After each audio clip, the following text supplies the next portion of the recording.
ଏହି ଭିଡିଓରେ ଦେଖାଯାଉଥିବା ବ୍ୟକ୍ତି ବଞ୍ଚି ନଥାନ୍ତେ ଯଦି ସେ ହିନ୍ଦୁ ହୋଇଥାନ୍ତେ।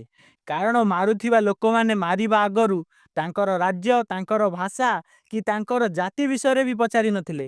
ପଚାରିଥିଲେ ତ କେବଳ ଗୋଟିଏ ପ୍ରଶ୍ନ, କ'ଣ ତୁ ହିନ୍ଦୁ ଅଟୁ? ଏବଂ ଏହାପରେ ଅନ୍ଧାଧୁନ୍ ଗୁଳି ମାଡ଼ ମାରିଥିଲେ। ନା ଥିଲା ତାଙ୍କର କିଛି ଦୟା ଭାବ, ଥିଲା ତ କେବଳ ଗୋଟିଏ ପ୍ରଶ୍ନ, କ'ଣ ତୁ ହିନ୍ଦୁ ଅଟୁ?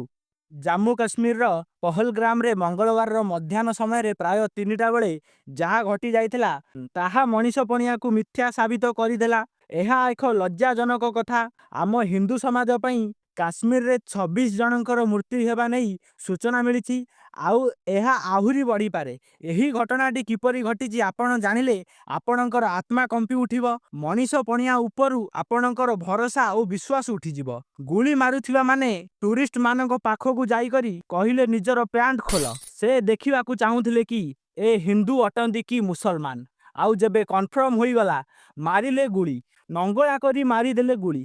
ଏବେ ଭାରତରେ ସଭିଙ୍କର ମନରେ ପ୍ରଶ୍ନ, ଯଦି ଗୁଳି ମାରିଲା ବାଲାର କିଛି ଧର୍ମ ନଥାଏ ତ ତେବେ ସେ କେବଳ ହିନ୍ଦୁମାନଙ୍କୁ କ'ଣ ପାଇଁ ମାରିଲେ? ଏହି ଘଟଣାଟିରେ 16 ଜଣ ମରିଥିବା ଲୋକମାନଙ୍କ ମଧ୍ୟରେ 2 ଜଣ ବିଦେଶୀ ବା ଫରେନର ମଧ୍ୟ ଥିଲେ। ବାକି କର୍ଣ୍ଣାଟକର ଏବଂ ଗୁଜରାଟ, ମହାରାଷ୍ଟ୍ରର, ରାଜସ୍ଥାନର, ଉତ୍ତରପ୍ରଦେଶର, ନେପାଳରୁ 2 ଜଣ ଏବଂ ସୁରତରୁ 3 ଜଣ ଏବଂ ଏହିପରି ଘଟଣାରେ ଆମ ଓଡ଼ିଶାର ମଧ୍ୟ କିଛି ଲୋକ ଆହତର ହୋଇଛନ୍ତି। ଏହା ସବୁ ପରେ ଭାରତ କ'ଣ ନେବ ଆକ୍ସନ୍ ଜାଣିବା ପାଇଁ ଆମ ଚ୍ୟାନେଲକୁ ସବସ୍କ୍ରାଇବ କରନ୍ତୁ।